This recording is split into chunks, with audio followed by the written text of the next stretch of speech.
विश्व रत्न, शोषित समाज के मसीहा, नारी के मुक्तिदाता और अर्थशास्त्री बाबा साहब डॉक्टर भीमराव अंबेडकर का जीवन संघर्ष बेमिसाल है।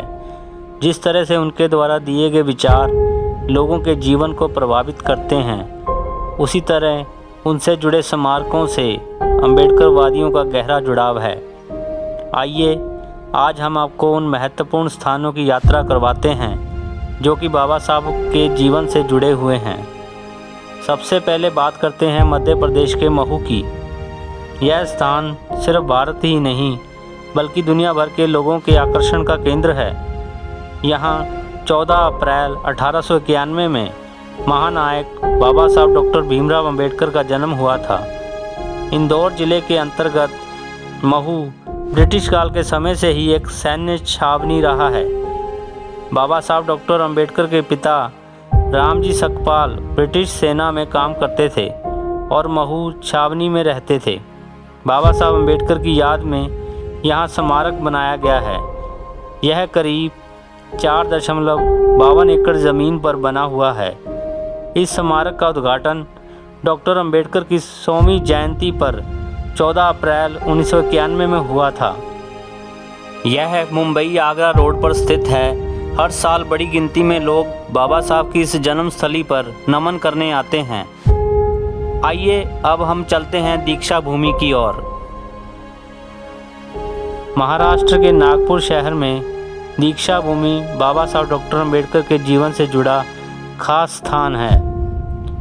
14 अक्टूबर 1956 को अशोक विजयदशमी के दिन बाबा साहब अंबेडकर ने अपने लाखों अनुयायियों के साथ बौद्ध धर्म की दीक्षा ली थी।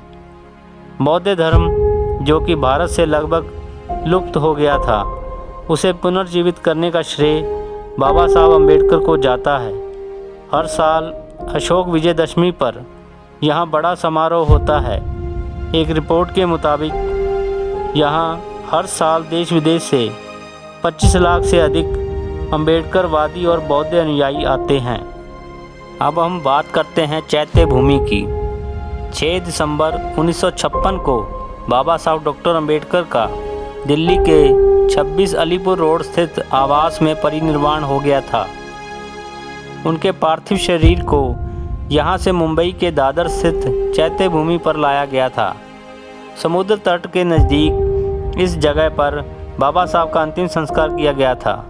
अंतिम संस्कार से पहले लाखों लोगों ने बाबा साहब अंबेडकर को साक्षी मानकर धम्म की दीक्षा ली थी। यहाँ डॉक्टर अंबेडकर की समाधि का निर्माण किया गया है। 6 दिसंबर को बाबा साहब अंबेडकर के परिनिर्वाण दिवस वाले दिन यहाँ हर साल लाखों लोग आते हैं और उन्हें श्रद्धा सुमन अर्पित करते हैं। दिल्ली के अलीपुर रोड स्थित बंगला नंबर 26 के बारे में काफ़ी लोगों को जानकारी नहीं है। बाबा साहब अंबेडकर के जीवन से जुड़ा यह महत्वपूर्ण स्थान है।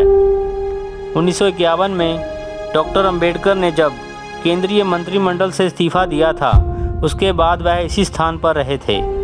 इसी बंगले में बाबा साहब अंबेडकर का 6 दिसंबर 1956 को परिनिर्वाण हुआ था। यह बंगला दिल्ली विधानसभा के नज़दीक स्थित है।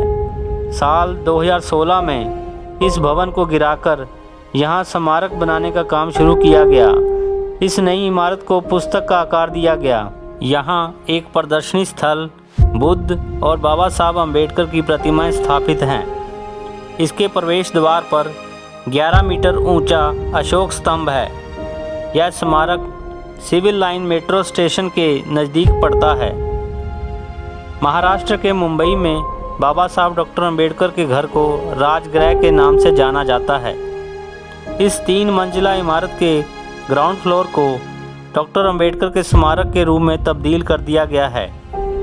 बाबा साहब अंबेडकर यहाँ 15 से 20 साल तक रहे। यहाँ डॉक्टर अंबेडकर की विश्व प्रसिद्ध लाइब्रेरी है। उन्होंने अपने इस घर में 50,000 से ज़्यादा पुस्तकों का संग्रह किया था। अंबेडकरवादियों के लिए यह एक पवित्र स्थल है। हर साल लाखों लोग राजगृह को देखने आते हैं।